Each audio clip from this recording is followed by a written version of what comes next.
Now, yay. And now I'll start sharing the presentation.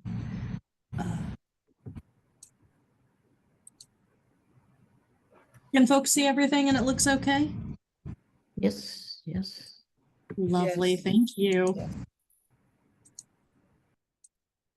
Pop some things around so I can keep an eye on the situation. Had to mow the whole farm first day got it. I'm so glad he's happy. And we might ask everyone to mute until you have a question for the group. Just so everybody knows, there are several staff members lurking here in the chat, so we can keep an eye on things and answer questions as we go if anybody comes up with anything.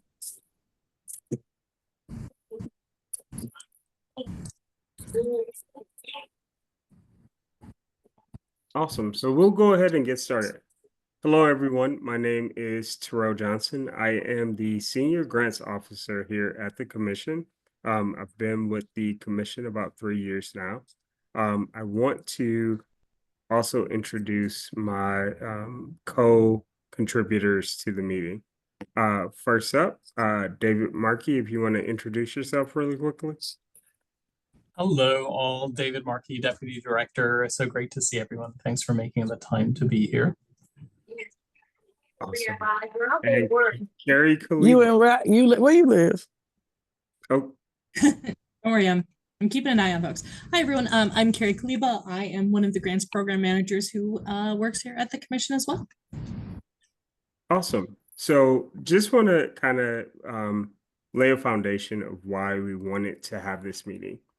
We received a lot of questions about the 2-year grant, GOS grant, and if I'm eligible for it, is it the right choice? So we thought it would be a great opportunity for us to bring all of the organizations together just to talk about it so everyone could hear everyone's questions, so that if something sparked that maybe you didn't even think of that would influence your decision, we could all be in one place at one time versus hearing different specific things.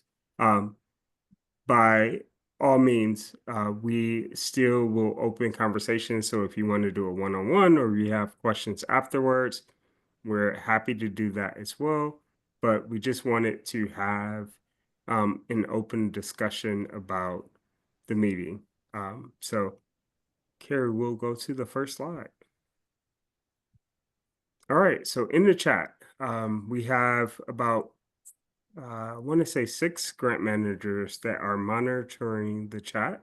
So this is a great place for you to put your questions, so that way we can keep up with them. Things like, when is the due date?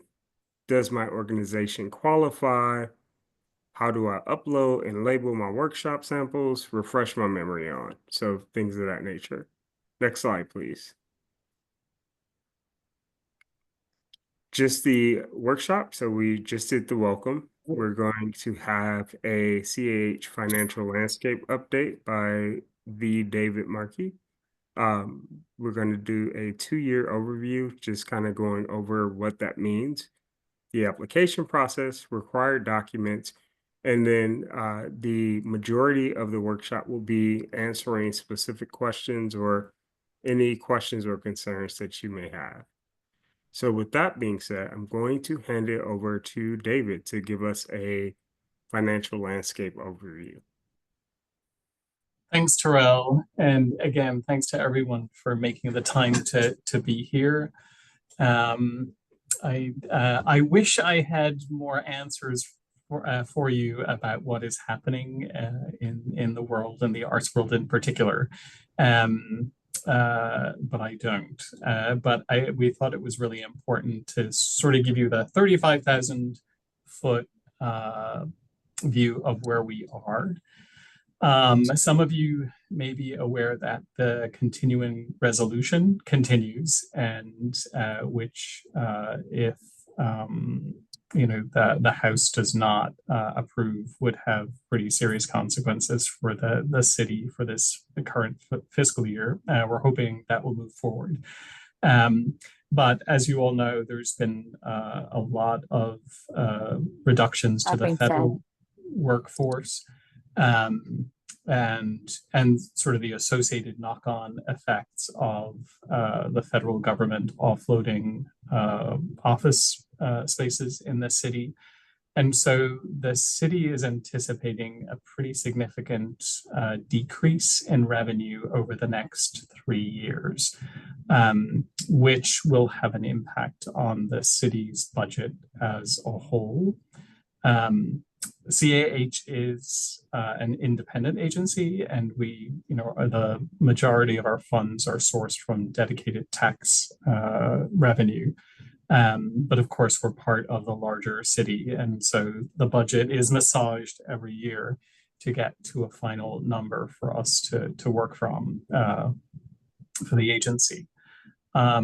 You may also be aware that the mayor has yet to announce the budget for FY26, and FY26 is due to start October 1st of this year. Generally, what happens is the mayor presents the budget to council and all of the agency directors. Council then takes that budget and they work among themselves to finesse it, to reallocate, to move monies around. And then it's usually in June that council then presents the final version of the budget to all of the agencies for FY26. So all that to say, we do not know what our budget is. At this moment in time, we do not know what our budget is going to be for next year. Last year, there was a significant decrease to our budget in the budget that the mayor presented, and we worked with the chair of the council to sort of right-size it a little bit, which really helped. We just really don't know what's going to happen this upcoming year. Some of you may be aware that we also receive some funding from the National Endowment for the Arts. It's about just under $1 million per year, which represents maybe 4+% of our annual budget. And so we factor that into the mix as well. All that to say, when we find out what our budget is and what the breakdown is between grants and administration and personnel, and then within the grants budget, how much money or what percentage is allocated to the general operating support, we will do our very best to keep funding as level as is possible from this year to next year. But again, unfortunately, there are no guarantees at this point. Just as I said, we don't know what our budget's going to be. And then also the city is anticipating a pretty significant shortfall in its overall budget for the next several years. Yes, so I just saw a question pop up in the chat, but I may have missed a couple. So the last one was, do we anticipate losing NEA funding? Oh gosh, that literally is the $1 million question. So I know those of you who receive project grants directly from the NEA, those project grants have still been pushed out with a lot of caveats to them. Typically, each of the state arts agencies receive notification from the NEA about the reward for the upcoming year in April. The Council on the Arts was supposed to meet the end of last week. And so anyway, we should hear something pretty soon as to whether our NEA funding will move forward at the same level and whether there will be changes to the scope of what has been included in the past. But at the moment, we have no hint that there will be any significant reduction to NEA funding as of today. So. Awesome. Thank you, David. That was a great overview. So, Carrie, if you could move to the next slide for me. So what I want to do, I want to kind of move through the next few slides so that we can actually open it up to your questions and your concerns about it. But the 2-year grant eligibility requirements are you had to receive FY25 GOS funding as either a generalist or a service organization. So what that means is that the capacity building cohort wouldn't be eligible for 2 years this year. They would have to, for FY 2026, which the application is open now, apply for a generalist or service organization. And then for FY27, they become eligible for the GOS cycle. So um, this is only for generalists or service organizations for FY25, and you would have to have received an additional 2 additional GOS cycles between FY20, FY21, 22, 23, and 24. The primary mission focuses on arts and humanities, and at least 51% of activities occur within DC. Next slide, please. The application opened on Friday, March 28th, and it will stay open on April 22nd. We intentionally made the application a lot simpler, so you don't have to do work samples, you don't have to do support materials, things like that. Please take a look at it. Incomplete or late applications or applications that do not follow the instructions and guidelines may be deemed ineligible for review and funding. Prospective applicants should read through the request for applications, the RFA, completely before submitting an application. Applicants must be up to date with reporting requirements for prior CAH grants. If you are not sure of your reporting status, contact a CAH grant manager. Applications are reviewed and scored by a panel of arts professionals. These applications will not be reviewed by a panel because it's just an extension of your FY25 application. Eligible applicants see eligibility requirements may receive up to the same amount of funding as their initial grant award for an additional fiscal year, subject to availability of continued funding and satisfactory completion of grant obligations. Funds that are not expended during the initial grant award, grant year 1, shall not carry over to the subsequent fiscal year, grant 2. So a lot of this piece is what David just spoke on, as far as we will try to fund as closely to your FY25 grant that we can get to. Next slide, please. Projects and programs. Update us on planned projects and programs for FY26, including costs, audience, and description. Programs in GOS cannot be duplicated in other grant applications. If you have questions about programming, please reach out to your grant manager to discuss.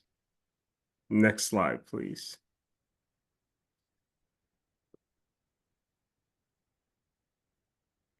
District impact and engagement. Update us on your DC programming and services, strategies your organization is using for evaluation, any implemented changes, success, or challenges that you have. Next slide. For your budget narrative, you want to provide us with a picture of the coming fiscal year. So we, as part of our oversight, we need to be able to say what the funds are being used for in year 2. And it may look very different from what you use the funds for in year 1. Any significant changes you are facing. So if there's a change in leadership or scope, please let us know that in your budget narrative. documents to support your narrative. We need a balance sheet from the most recently completed fiscal year, current fiscal year budget, and IRS Form 990, most recently completed and filed fiscal year.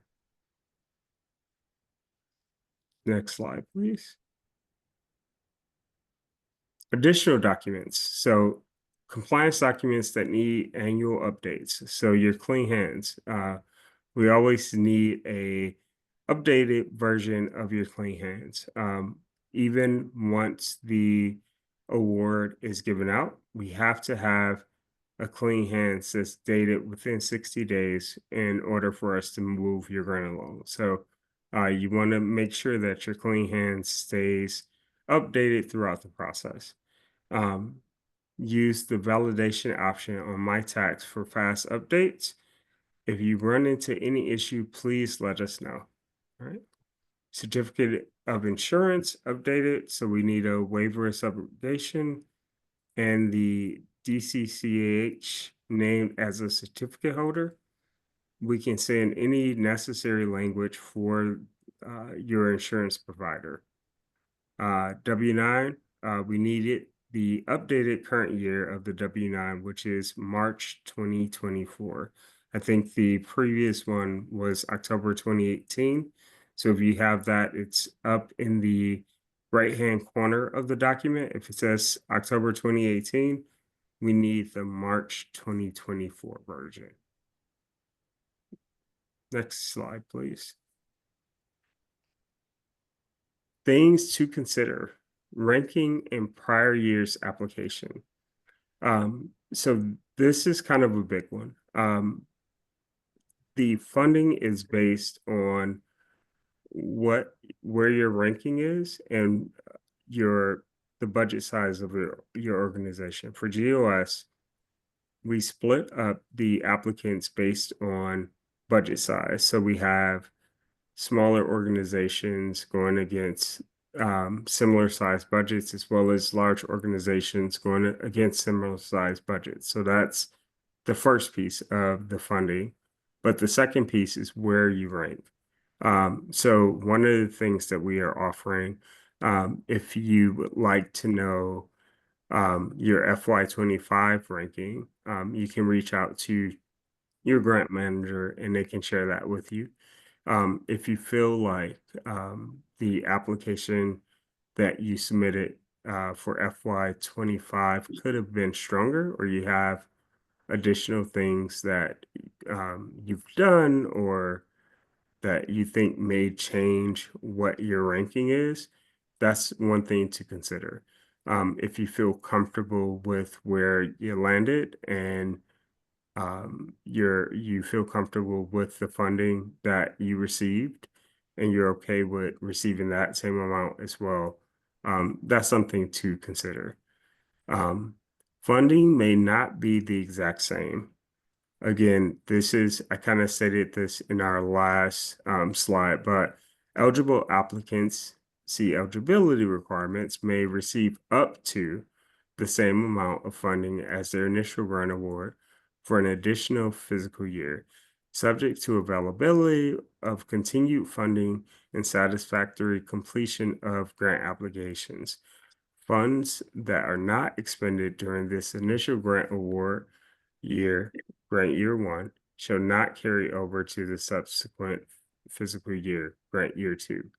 I want to pause here and open it up to my co-hosts, David and Carrie, if you wanted to give any other thoughts that you had about things to consider.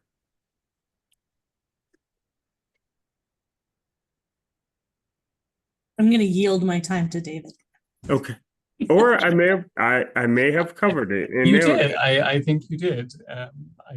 I think our guests may have questions. So. Okay. Okay. All right. Next slide, please. So frequently asked questions. What is my score? Like I said, you can reach out to your grant manager and find out what your score. I think it's more important to find out what your ranking was versus the score, because scores depend on the panel. Finding out what your ranking is. So you could have a 83, but if the 83 is ninth place, that's a bit different than being in first place with a 83. So I think the right question may be what's your ranking? And that's something that we're opening up to. We want to be as transparent as possible. Can you still get feedback? Yep, absolutely. Please reach out to your GOS grant manager to request this information. We can provide that information and we can do application reviews requested up to 1 week in advance. So for your, if you are deciding to panel for FY26, so meaning going the traditional route and not doing the 2-year, you can actually use we can review your application. We just need at least 5 days before the application closes.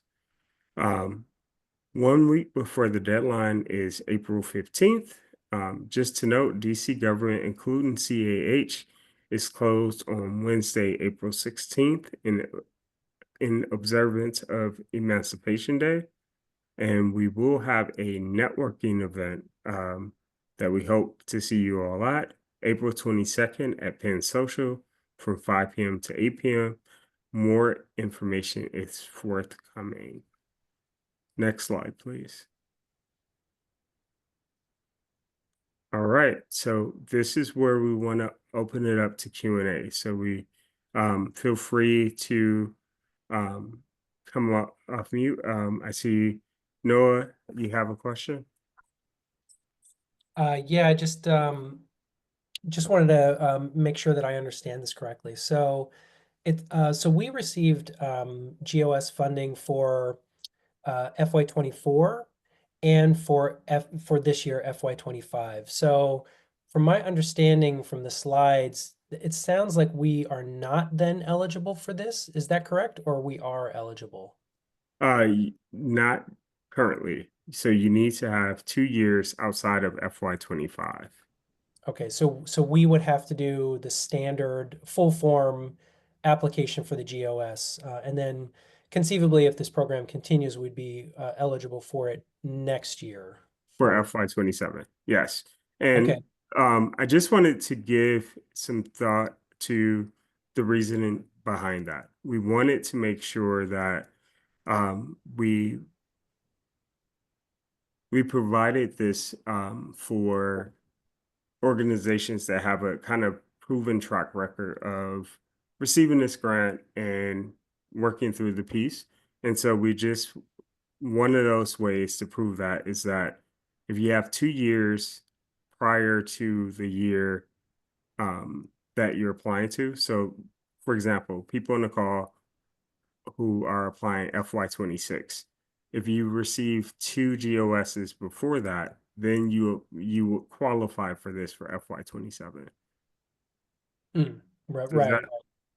Yeah, that makes sense. And then one additional question then, since I'll then need to do the full general GOS form, is it possible to get feedback both in terms of my ranking as well as my application from last year as I prepare for this year? That's possible to set up Absolutely. time for that feedback? Absolutely. If you know who your grant manager is, please reach out to your grant manager directly. If you're not sure, I'll put my email in the chat. Or Carrie, do you mind adding I don't want to go off the screen. Just email me directly and I'll get you your grant manager. Great. Thank you, Terrell. I appreciate it. No worries. All right. Take care. Yeah, thank you. Great question. This is Maureen with the Pan American Symphony Orchestra. Hi, I just had a quick question. So will this be offered again for like 2027, 2028? And that was one question. And then the other was, I don't really understand what the ranking, how is the ranking considered and Is there a certain ranking that we have to meet? Great question. So let me answer your first question first.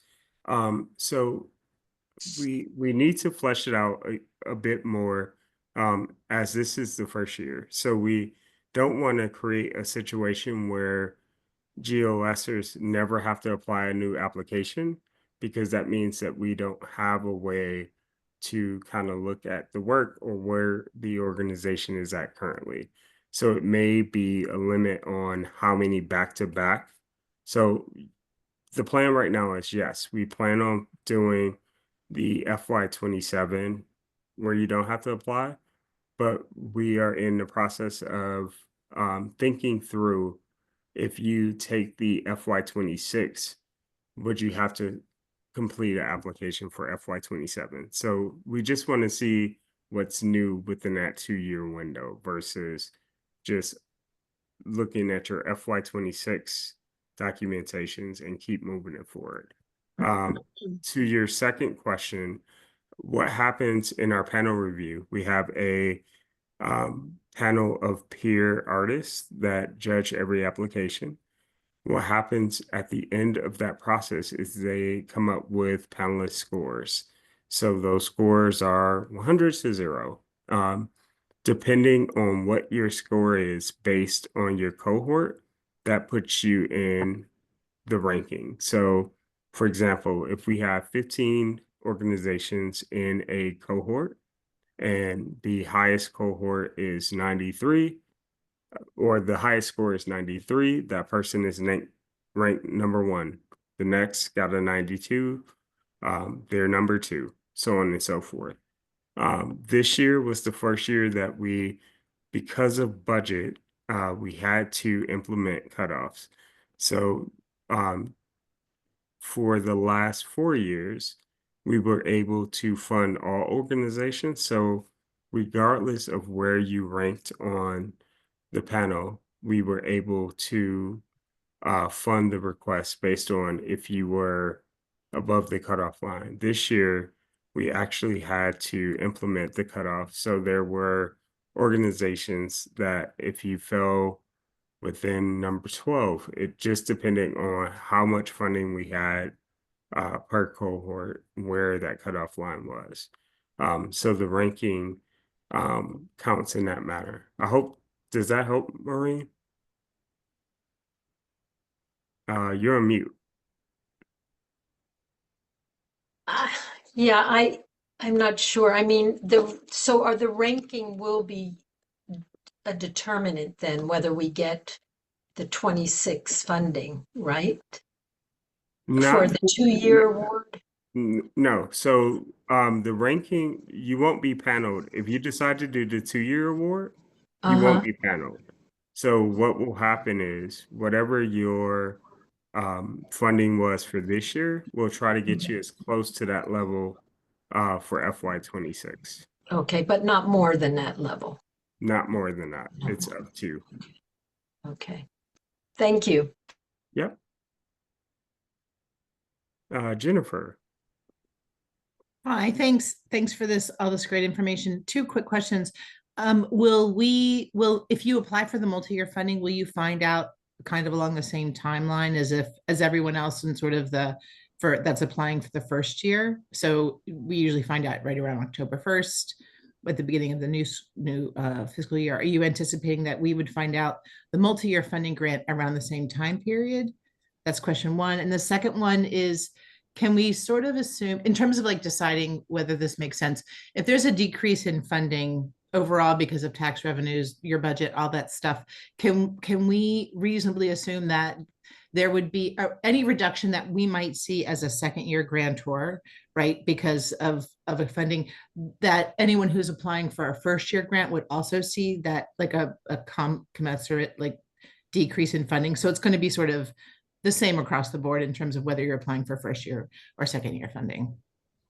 Correct. So traditionally what we do with GOS, it's a percentage of our budget that we have to work with, and we try to use that percentage across the board. Your first question, can you just repeat the first question for me a bit? Yeah, I just was curious if we apply for the multi-year funding, if we would find out the amount that we're getting for that second year around the same time frame as we would find out if we were applying for, for doing the full application. So no, our plan is we want to let you know as soon as possible. Pretty much, if you're eligible for the 2-year, you will receive the 2-year. The application is just more of a we want to put something in writing saying that, hey, I understand, and it's been explained to me that we're going to give as close to our budget amount as the organization to get. That we still do need to see what the plans are for year 2.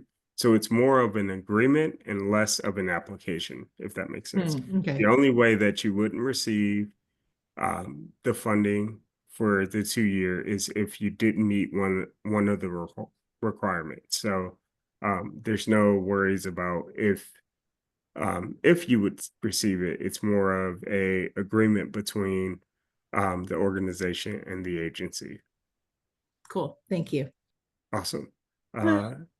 Seisha, I don't want to No, mispronounce. you're fine at Sejal. And actually, I think that maybe answered my question. I was going to lower my hand, but I just wanted to confirm sort of like what the benefit of applying in this way is. And it sounds like, as Catherine, I think, has stated in the chat, that you're not actually fully applying or subject to panel review. You are rather just extending your current application with new information for the coming fiscal year. Correct. Yep. So it's Okay. just providing us some information so that we're able to do proper oversight, but it's not so much of an application as it is an agreement saying, I understand these are the terms. Here's what I need to do. Here's what the commission. And that's probably best for people for whom it seems like are seeing sort of consistent budget requests year to year, and then therefore that's stable enough that it makes sense for them to do so. Whereas if you're going to see a significant change one way or the other, perhaps Correct. it makes more sense to do a full application. Correct. So if Okay. you Thank you. seen a severe drop in funding last year, it may make more sense for you to do a full application versus doing this process. But it's up to your organization to decide if you want to do it that way. Mary. Thank you. Yeah, no worries. Yeah, if I already started the other application, do I just delete it? And how do I get out of that? We can delete it on our end, but go ahead and Carrie, correct me if I'm wrong about that. We can delete it on our end, but go ahead and start the second one. And Just don't submit the one that, Yeah. just let it sit there. Just Okay. kind of leave it. But as I think a lot of folks have noticed, a lot of the materials in the portal and the questions are very familiar and look a lot like the regular GOS application. That is intentional. A lot has been transferred over. You do not need to fill out all of the pieces. There are going to be some kind of ghost questions there that we're not asking you for. So feel free to transfer all of that over into this application. But if you have started the GOS, you can just leave it as is, do not submit. If you have completed the GOS application and you have submitted it, that's fine too. Just let us know. We're going to be double checking everything to make sure that we don't have any double dipping. I know that this, all sorts of things could happen. So if we do receive 2 applications from you, or we see a started one or another, we'll make sure that we double check with you and reach out to to just confirm what your intentions are as an organization. This is a first year for us as well. So as I think we've mentioned a few times, and just, we're all working together. awesome. Mary, does that answer your question? Awesome. Okay. Heather. Hi. I am looking at the application. Uh-oh. And you had mentioned earlier that the Heather, you cut out for a bit. Do you mind repeating your question? I'm Yeah, sorry. sorry. I think my video is not working, so I'm just gonna leave it off. Yeah, so you had said that there was no requirement for work samples or something in the 2-year application, but in the application portal itself, there is a space asking us to answer a question about work samples and a place for us to upload a work sample. So Carrie, you mentioned something about like ghost questions that we maybe didn't have to respond to. So it's unclear to me what, from our perspective, if we are filling out the 2-year funding application, what we absolutely need to fill out and what we don't. My assumption is that we would have to fill out everything that's on the portal, but maybe we don't. I don't know what your thoughts are. Yeah, no, it should be, and you're clicking on the one that says 2-year grant, correct? Correct. Okay, yeah, that should be gone. So, I So- apologize. I think that may be something on our end. Hey, David, Terrell, I was just Yep. going to jump in. So when you initiate an application, you'll see there's a preview field on the right-hand side. And if you open that, that will give you a Word version of the questions. And within that, it will state what you can ignore in the application. And so the 2 areas that you do not have to complete, and it's noted on this Word document, are the IDEA section and then the work samples and support materials other than the compliance documents that Terrell mentioned. So yeah, it was easier for us to repurpose the existing grants and minimize the fields than creating a new grant program from scratch. So yeah, so if you can, as I said, if you look at the preview, there's a Word document that will basically be a Word version of all the questions in the application, and it will give you instructions as to how to answer some of the questions. So, Gotcha. Following upon that, is there going to be an actual RFA that's released specifically for this, or should we just rely on the GOS one that's out there?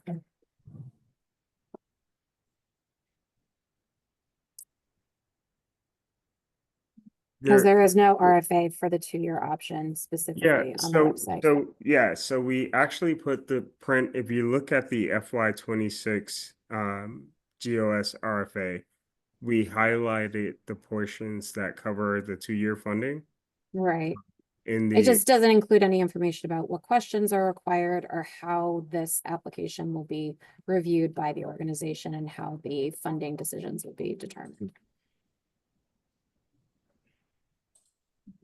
So I can hop in on that one too. So I can attach the questions and uploads document that's in the preview section. I'll add it to this in a minute, or to the chat in a minute. So as was mentioned earlier, we will not have external panels. So the ranking that your organization received and the funding amount that your organization received in FY25 would be extended into FY26. So we would not, other than sort of compliance and making sure that your organization has not sunsetted or has not deviated completely from its mission and the scope of what was included in the FY25 application, it would be a simple extension. To Jennifer's point earlier, if, for example, this year we had $20 million in the GOS pot. If, for example, we end up with $16 million in the GOS pot in FY26, everybody's grant awards would be adjusted based on that $4 million shortfall. There'd be no picking and choosing as to who gets more and who gets less. It would be across all of the current grantee pool. So there's, other than the staff, as I said, making sure that you continue to be eligible for the grant, that you haven't moved your organization to Maryland or Virginia, and you're continuing to do the work that you're doing, then it should be just a simple process. So. I just one follow-up question on that. Sure. then. So when you're looking at the rankings of each applicant, would you then be merging the cohort who's applying for the 2-year with the brand new GOS applicants? Or are they going to be treated as separate cohorts? And when you're determining funding levels, be looking at them separately? Yeah. So that's oh, sorry, go on, Terrell. you wanna answer? No, I was gonna say, Heather, I think a better way to think about the 2-year funding is an extension of your current year. So it's the entire point is so that you don't have to go into competition with other organizations. It's more so to build stability so that you don't have to kind of guess what your funding will be for next year. So it takes you completely out of the pool of ranking of cohorts. You're completely out of that pool. Does that help? Yes, Or- thank you so much. Okay. May I interject briefly to show everyone where to find the questions? Absolutely. And then we can go back to questions. I see there are a lot more. I am in the portal in my super secret organization, which is called I'm Just Here for Screenshots. And it's how I get screenshots so I can see from your perspective as applicants.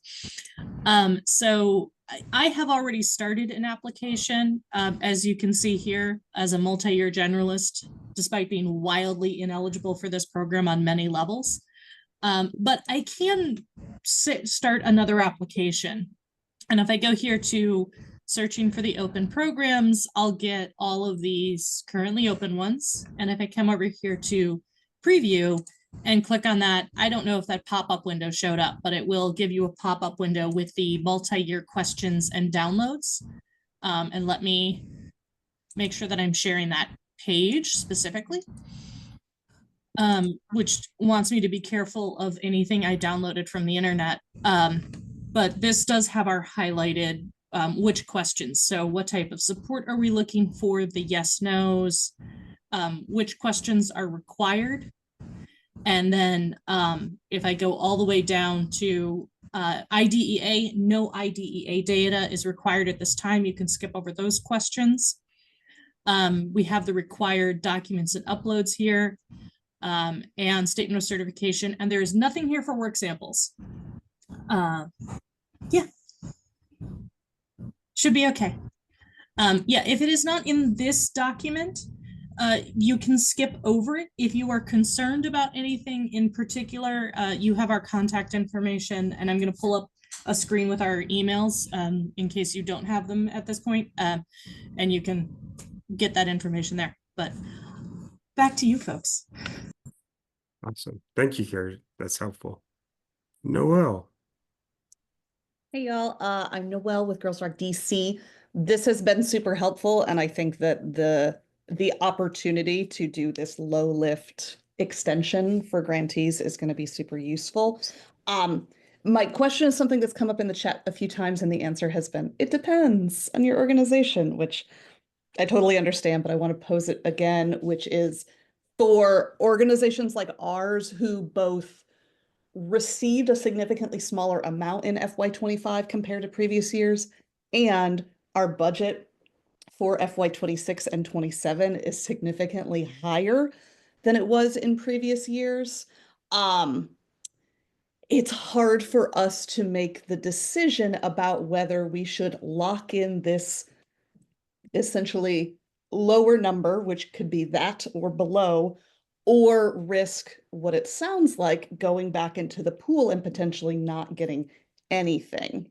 Because if I'm reading between the lines, it sounds like this 2-year program is an opportunity to continue funding current grantees at least at comparable to current levels in order to hedge off future budget cuts. Am I reading that accurately? is my I know. question. Hey, Noel, I think you may be reading too much into Okay, the, okay. our budget, as I said, using the example of, we had $20 million in GOS this year, we could have $16 million next year. So that is a budget cut, and that we have to factor into, how we determine funding amounts. I would say that 80%, if not more, of the folks who are currently in GOS at the moment are, anticipating larger budgets, or budgeting larger numbers. There is a nuance between the budget and the 990. And so we use, like, the budgets are aspirational, and hopefully, you and your board will create a budget that is realistic, and approve a budget that is realistic. But we rely on the total cash expenses from the most recently submitted 990 to determine organizational budget size. And so it might be worth looking at, okay, what did we submit last year, for this year's application in the 990, and what was that total cash expenses number? And then, do we have a more recent 990, and let's have a look at that. There are additional caveats. Some of you are aware that,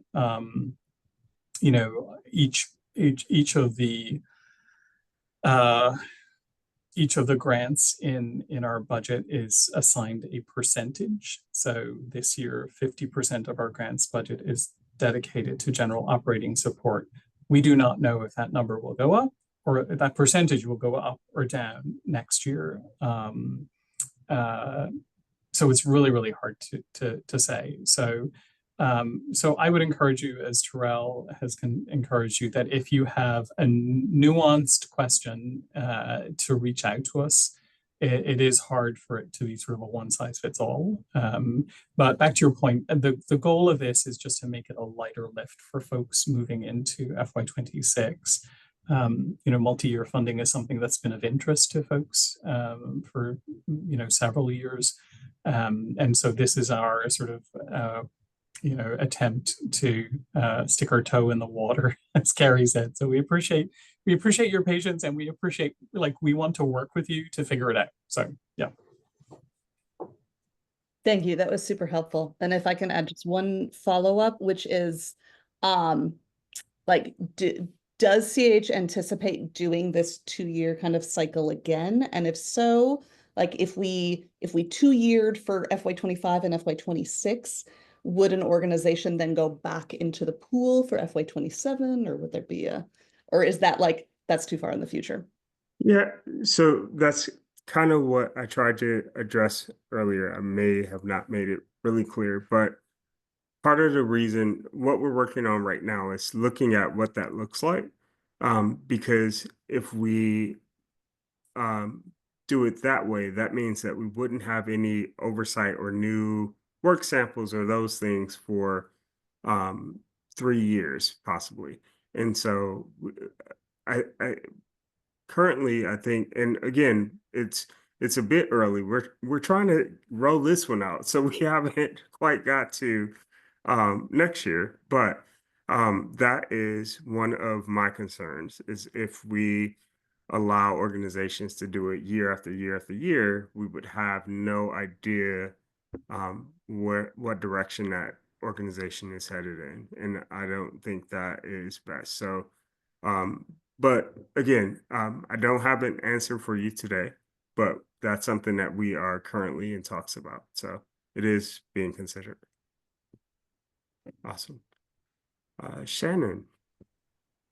Yes, can you talk about how funding levels are determined if we went into the general, regular GOS pool? Absolutely. So first, it's based on your budget size. So we have about 9 cohorts total, all depending on budget size. So we break them up based on budget. Once you go to panel, the panelist there's 2 scores. So they give your preliminary score.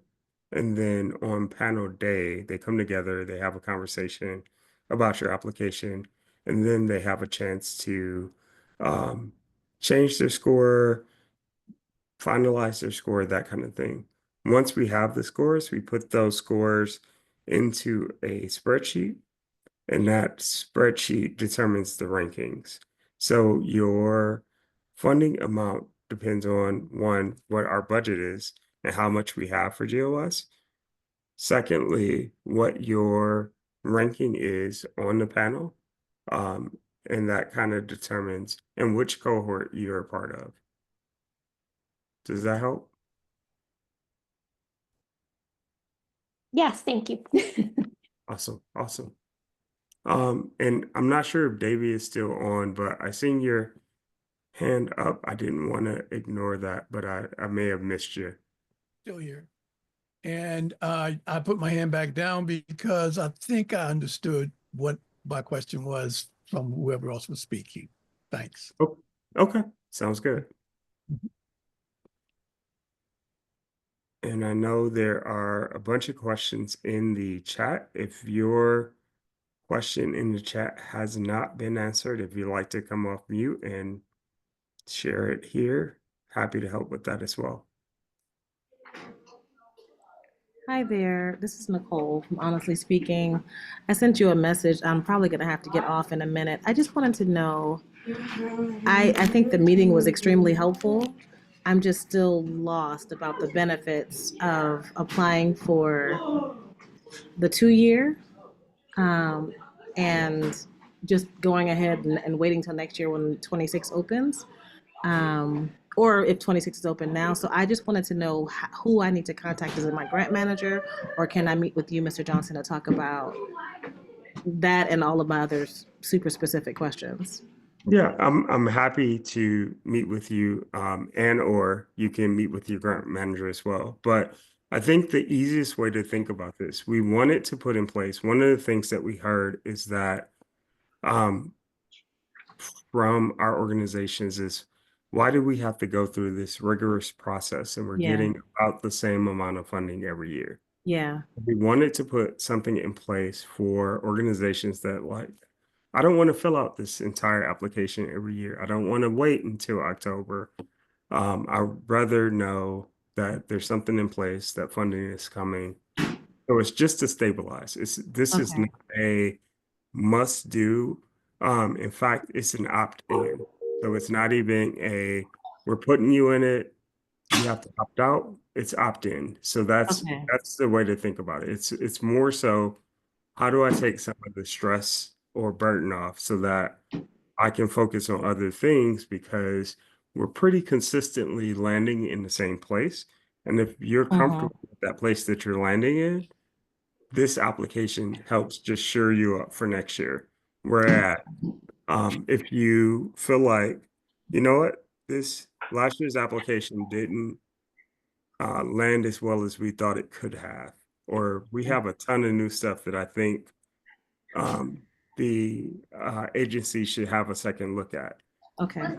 In that case, I would apply. You know, if you feel like the funding got cut, and let's see what we can do to increase or make the application better.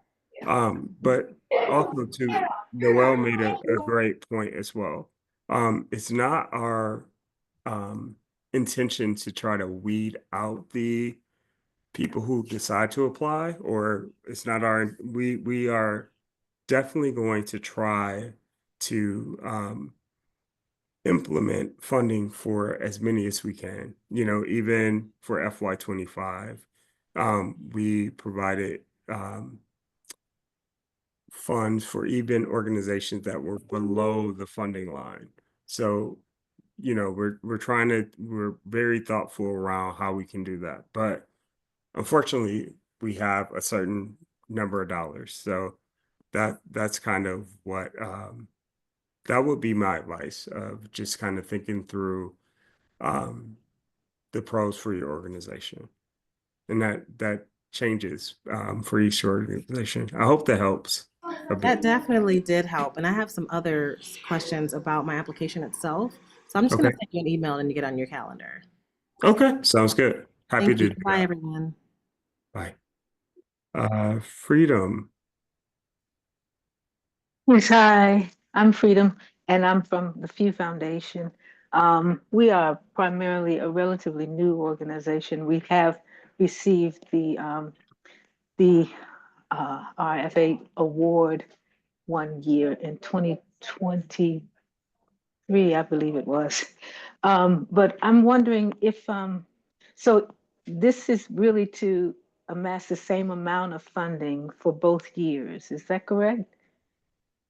Yes, as close as we can get to the funding levels. So if you, so we're only submitting one funding years, one example of a funding year or one budget for 1 year. So if we intend to like grow into building into some extra projects the next year, should we put in the budget for the year that we will have the largest budget? Correct. So what it is, first, let me just clear up. This is the 2-year funding is only for GOS. So you would have had to receive FY25 GOS plus 2 additional years outside of FY25. So it could be Oh, down to FY20. So that's the first piece. But as far as okay. your budget, we've already received your FY25 budget. So what we would be looking for your FY26 is your FY26 budget. So that's where you should put all of your projects that you have planned or thought of for FY26. That goes in that budget. Okay, That's I what you're see. submitting. I do understand. All right. Thank you so much. No That's worries. the answer. Okay. I can't figure out how to raise my hand. No worries, Bianca. Go. What's your question? Okay, I know you've probably explained this a million times, but I'm unclear. If we apply for a 2-year grant, are we running the risk that we won't get any money from we get pretty consistent funding. Are we going to run the risk that we get no funding at all? This is not a guarantee. You're going to get funding, right? Going through this 2-year agreement.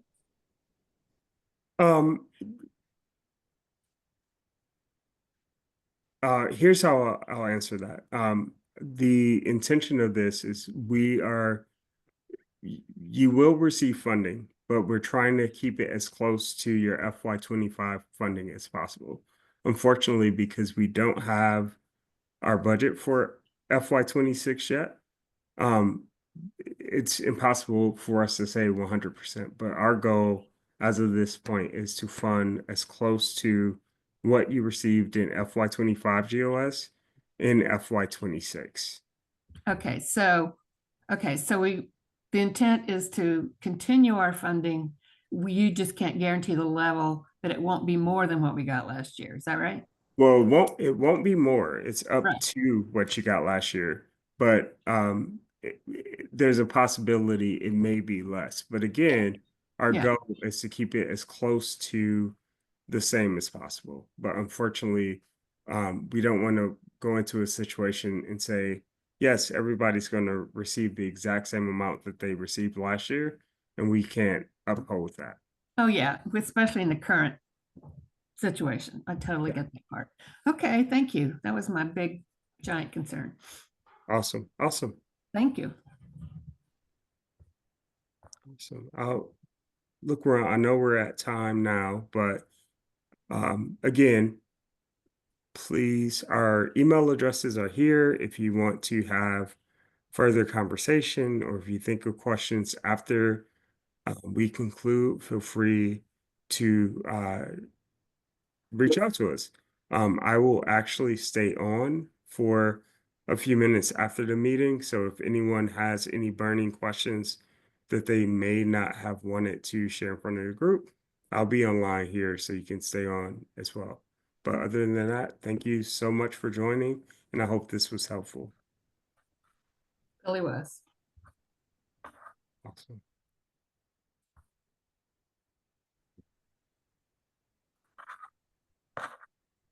have a quick question that's less about a specific application and more just about what you see the impact of this being on the GOS application pool for those who are not eligible to renew. Does this potentially limit the number of folks who are going to be eligible to be newly funded if we're earmarking funds for returning organizations? I don't think that impact is the same. It's not like a gotcha question. I'm just Yeah, curious. yeah. Like No, I'm not trying to be like pew pew. It's a great question. What the goal is GOS was always designed to be a stabilizer, so to stabilize organizations. So we're trying to figure out ways that we can make organizations who have constantly relied on this grant to feel that stabilization. So that's the purpose. As far as for the other grants that are applying, first time grantees, that kind of thing, our process will flow as it has traditionally. And then we just have the number of dollars that we have in the budget, and we'll try to work through the two of them and make it as equitable as possible. But unfortunately, I don't have kind of hard percentages for you or that kind of thing. And David, Mark, you feel free to jump in if you. No, it's a great question, Kate, or Catherine. Terrell is exactly what Terrell said. It's we do not want to exclude new organizations because there are fabulous organizations that have been around for a long time doing amazing work, and there's fabulous new organizations doing amazing work. So really the purpose of this sort of 2-year model is really just to have it be one less grant that somebody has to, do an extensive write on and pull, materials together. And then also to try and, to keep funding somewhat level for 2 years. Maybe the best example of it. So you're with a service organization. Yeah, and I'm so asking more like on behalf of my constituents and less on behalf of our completely. funding. Yeah, but so the only reason I'm using that as an example is that so we used to lump all of the service organizations and the generalists in together for paneling, and the panelists used to get confused because they were like, oh, how do we, evaluate them on their artistic product when most service organizations are in service to other organizations and their artistic products. So several years ago, we pulled the service organizations out, paneled them separately. So it was like apples to apples. But then when it came to funding, reintegrated them into the mix. So they were funded with their like-sized peers. And so I think we'll do something similar with with the newbies, who are new to GOS, to make sure that we're funding them comparable to the folks who have been in GOS in the past. So, awesome. Thank you, guys. That's a great answer. We're trying to be as thoughtful and fair. And yeah, no. I wasn't trying to accuse you guys of being unfair. I was just curious. Like, yeah, of course, Catherine. No. Great question. That's great. Thank you.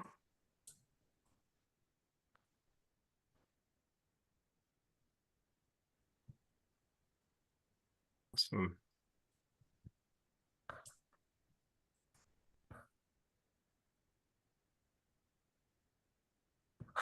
I'll just bump a question that I put in the chat, which is, can you repeat when decisions would be made for the 2-year versus the regular FY26? Yeah, so for the 2-year, like I said, it's less of a decision.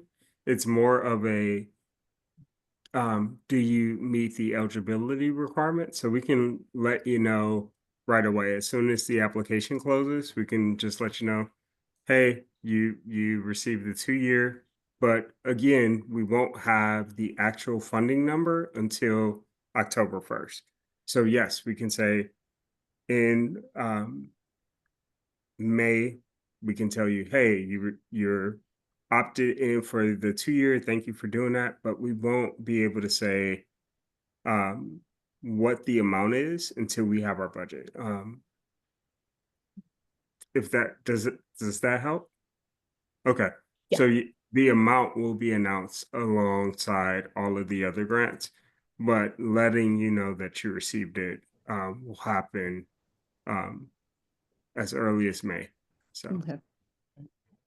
There's lots of machinations that happen with our budget, and you know, even when we're told what our budget is in June, you know, I don't know if you recall, but last year, not this year, but so not this past summer, this was before last, there was an additional, you know, there was additional information that council had asked for to factor into our decision making around GOS, and it wasn't information that we had requested at the time of application. So we had to go back to all of the applicants and say, hey, can you fill out this form with this information? So because we need to factor it into it. So yeah.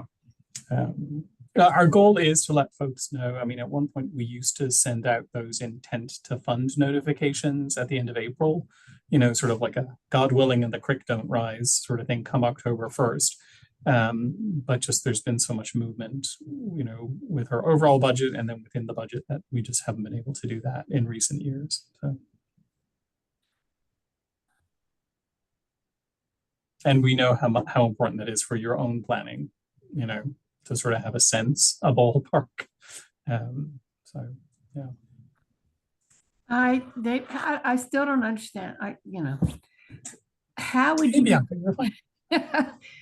How would you not be eligible? How would you determine that we weren't eligible in May when this is supposed to be an extension and we meet those eligibilities? yeah, so what I mean is if there's an applicant who puts in an application and they only received a GOS for FY25, then they wouldn't be eligible. So that's what I mean. Okay, so it's okay. Yeah, it's just do you meet the eligibility requirements? If yes, then we're moving your application forward. So got it. Originally, I think we worded it as a opt-in form, but because it's going through the grants portal, it's called an application, but it's more of an opt-in. So as long as you are opting in and you meet the requirements to opt in, you will be opted in. So there's no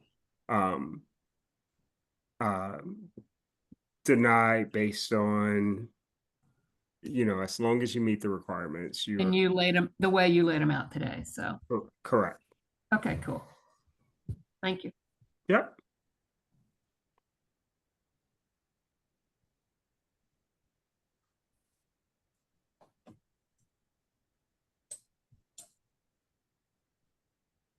So this is the part where I start singing if no one asks questions. You don't want that. You don't want that. It's the worst. It's very bad.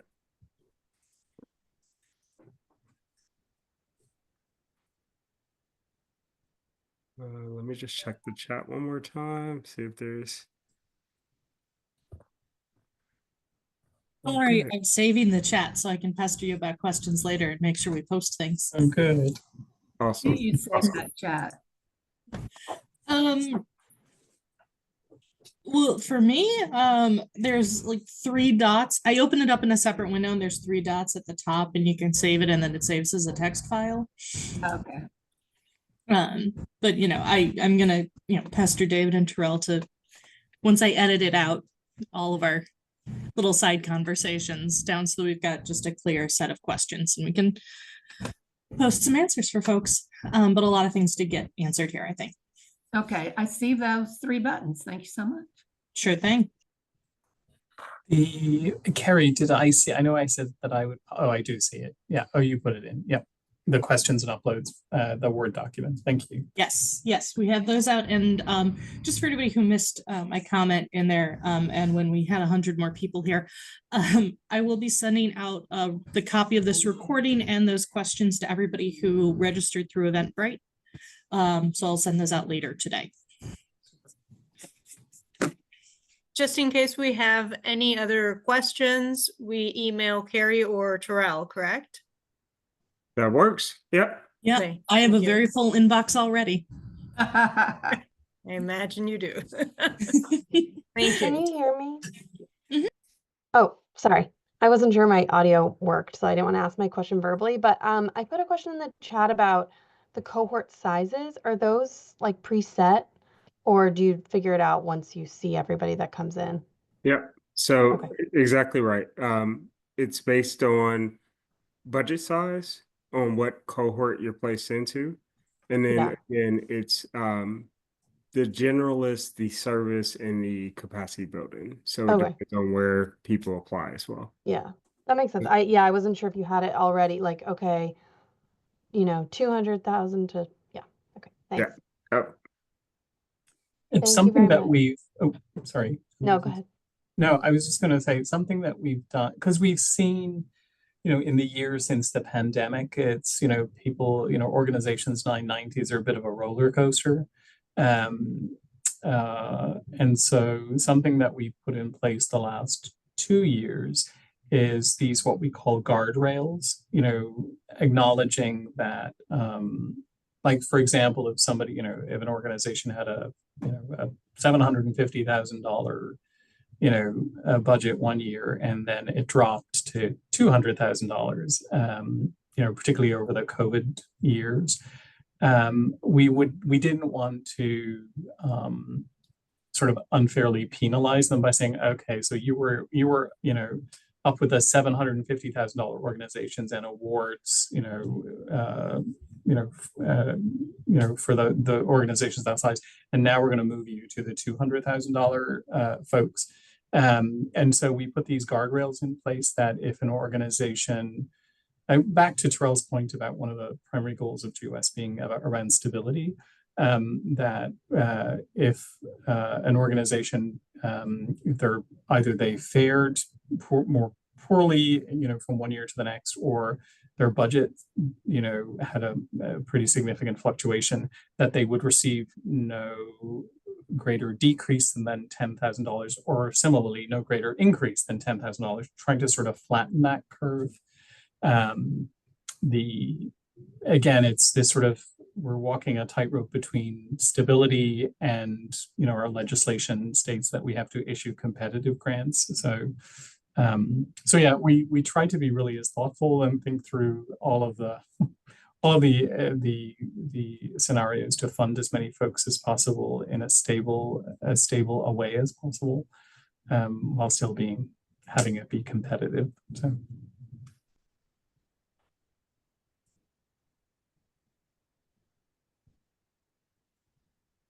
Okay. Thank you so much. no worries. No Thanks, worries. Patricia. It's so great seeing everybody. So Nice to see you. Thank you so much. Thank you very much. Of course, of course. Thanks, Marcella. Okay, I'm gonna peel off. Yep. I think we're all done here. So thank you, everyone. And thanks to the team. So Yeah, thanks so much, Terrell. Thanks, Carrie.